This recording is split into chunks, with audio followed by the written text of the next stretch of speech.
പച്ചമരുന്ന് കടയുടെ പിന്നിൽ കള്ളക്കടത്ത്. രഹസ്യവിവരത്തിൽ നാളുകളായി നിരീക്ഷണം. 80 കോടിയിലേറെ വില വരുന്ന 1.2 കിലോ പാമ്പിൻ വിഷവുമായി 3 പേർ അറസ്റ്റിൽ.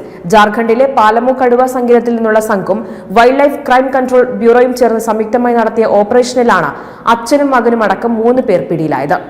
പ്രാദേശികമായി ശേഖരിച്ചതാണ് 1.2 കിലോ ഭാരം വരുന്ന പാമ്പിൻ വിഷമെന്നാണ് അധികൃതർ വിശദമാക്കുന്നത്.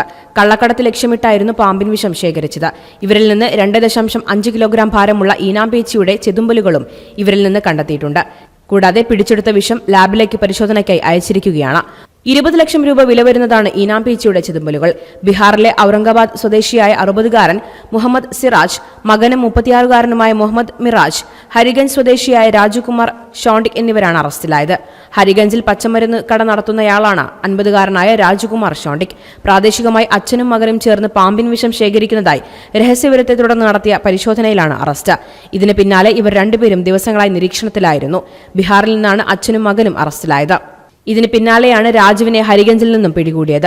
ശർക്കര കച്ചവടവും പാമ്പിൻ വിഷത്തിന്റെ കള്ളക്കടത്തും നടത്തിയിരുന്നത് രാജുവായിരുന്നു. ശേഖരിക്കുന്ന പാമ്പിൻ വിഷം അന്താരാഷ്ട്ര മാർക്കറ്റിലേക്ക് കള്ളക്കടത്ത് നടത്തിയതായാണ് പ്രതികൾ മൊഴി നൽകിയത്. പാമ്പിൻ വിഷം മരുന്നായാണ് ഉപയോഗിക്കുന്നത്. ഗ്രാമിന് 8 ലക്ഷം രൂപ വരെയാണ് പാമ്പിൻ വിഷത്തിന് ലഭിക്കുന്നത്. പ്രതികളുടെ ഫോണിൽ നിന്ന് ഇത്തരം കള്ളക്കടത്ത് മാഫിയയിലെ മറ്റുള്ളവരിലേക്ക് എത്താനാകുമെന്നാണ് അധികൃതർ വിശദമാക്കുന്നത്.